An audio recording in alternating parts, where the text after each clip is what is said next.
219 Paul Laurence Dunbar Street, formerly North Summit Street, is the home of the great African-American poet, novelist, lyricist, and short story writer Paul Laurence Dunbar, born June 27, 1872, died February 9, 1906. He purchased the house in June 1904 for his mother Matilda.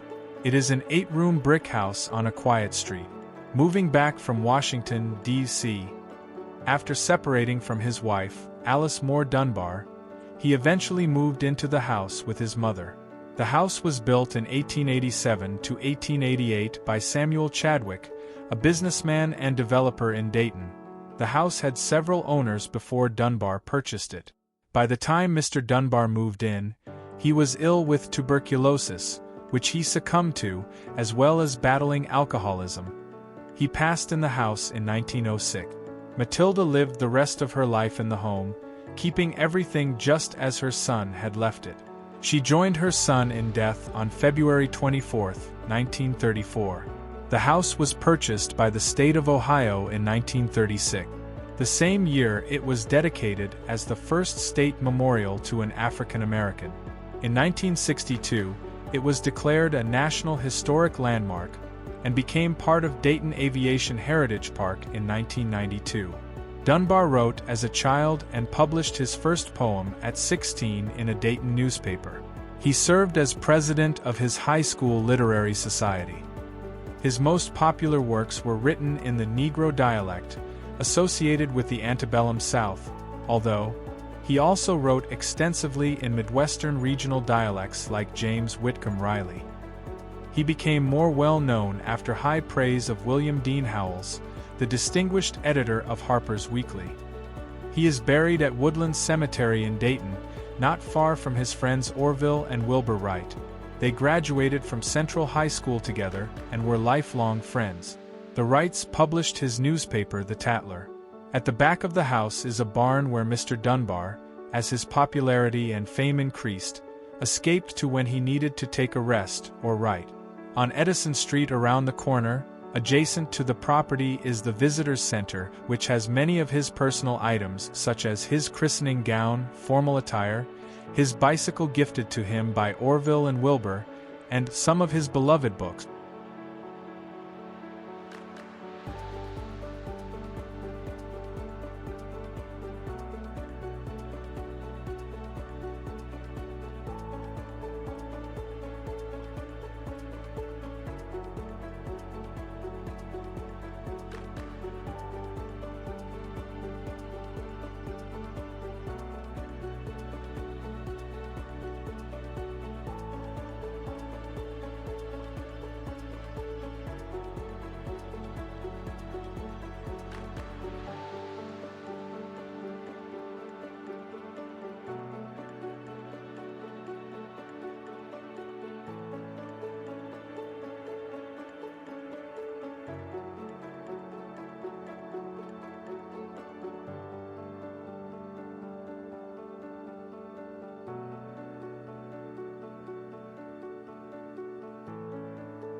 Hidden behind bushes is a plaque commemorating Dunbar's legacy donated by the Boy Scouts in 1921.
Entering the house, in the formal living room, above the fireplace, is a portrait of Mr. Dunbar given to the family after his death.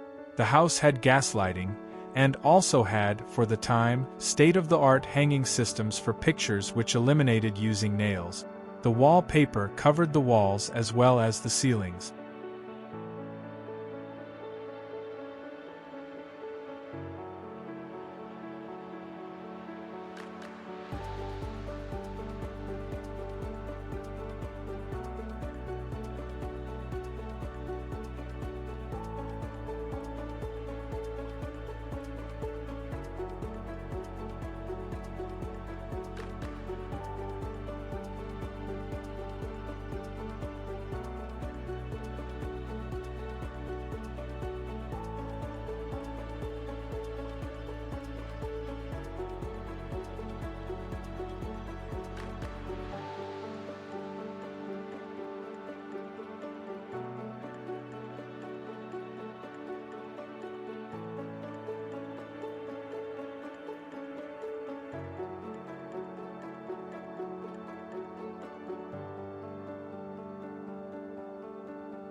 Off the living room was the parlor, which was used for entertaining guests. A drape could be pulled for privacy. In this room is Mr. Dunbar's violin, his graphophone and music cylinders, and the Dunbar family Bible, which has all the family's births and deaths recorded.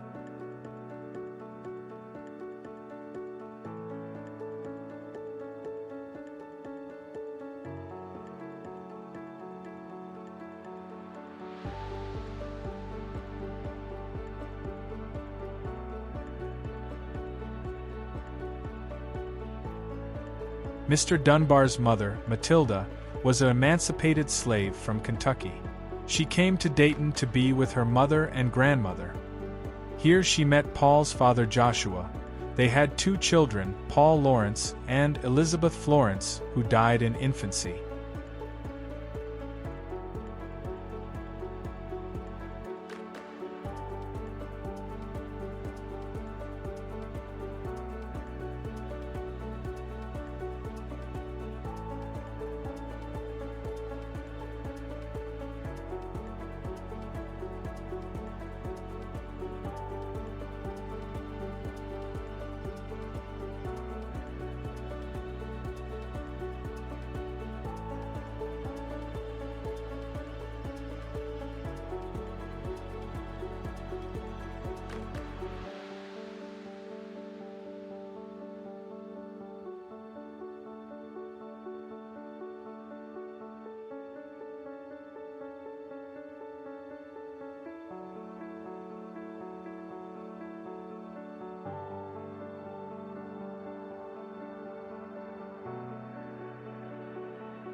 The dining room featured beautiful china from Alice and Paul's home in Washington, D.C.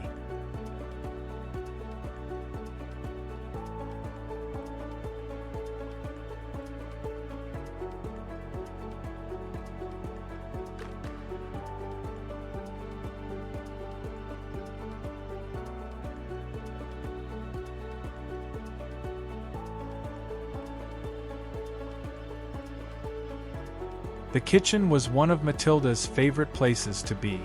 Missing from the table is a bowl of raw onions which Paul, along with a drink, would consume before going to bed. The kitchen was modern for its time with a water pump that negated having to go down to the river to get fresh water, and a telephone which very few in Dayton had in their homes at the time. The china was from Paul and Alice's home in D.C., Paul wanting to bring it back for his mother to use.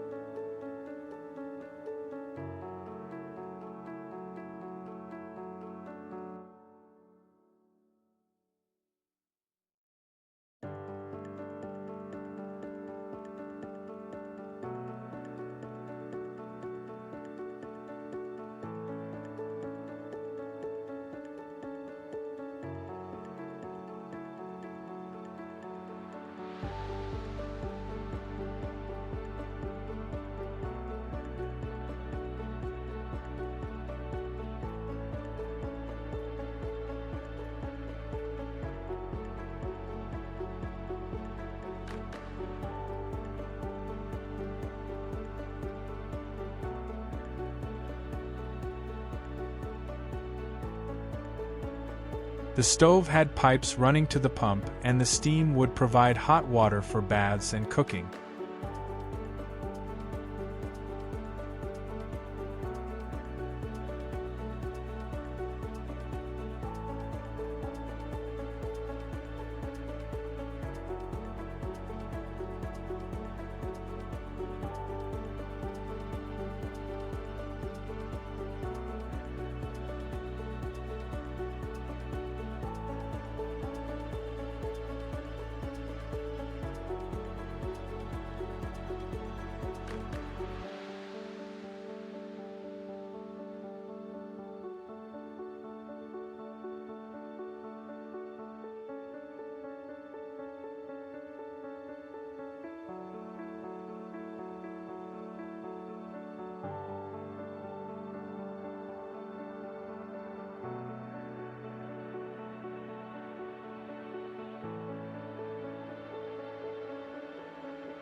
Paul's bedroom held his most prized literary possession, his black and gold Remington typewriter, a kerosene lamp next to it ensuring he would be ready, day or night, when inspiration struck. Also was a trunk and the bed in which he passed in. In the rocking chair close to the bed would sit Matilda, caring for her son.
The bathroom, much like the rest of the house, had all the modern amenities of the time, demonstrating just how successful Paul was.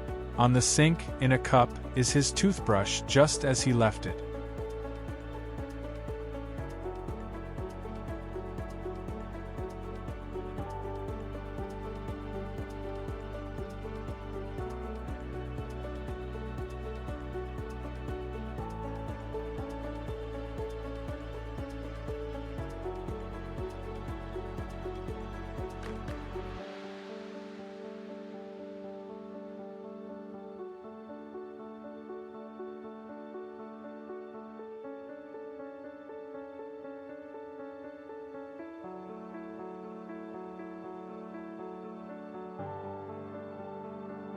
Although she received royalties from his work after his death, Matilda did seamstress work to make ends meet. This was her sewing room.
The attic was where relatives would stay when visiting.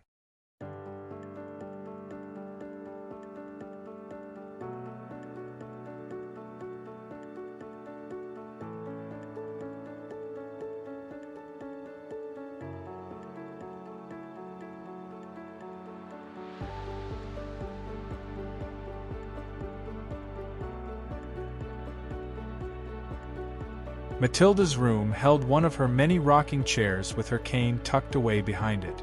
On her dresser is a picture of her son's flower-covered casket at Woodland Cemetery where he is buried, originally Section 111, Lot 3075, a low-lying area near the Wyoming Street Gate.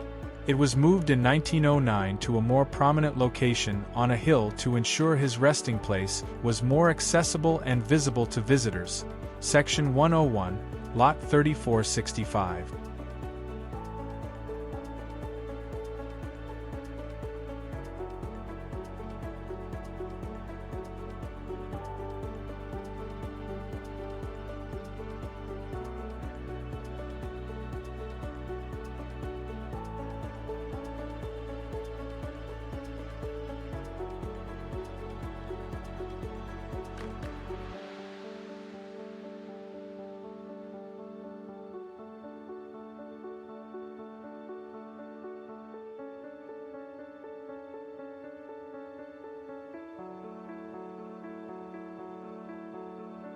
Paul's study, the last room on the tour, had his beautiful desk, many of his favorite books, and a daybed where he could rest.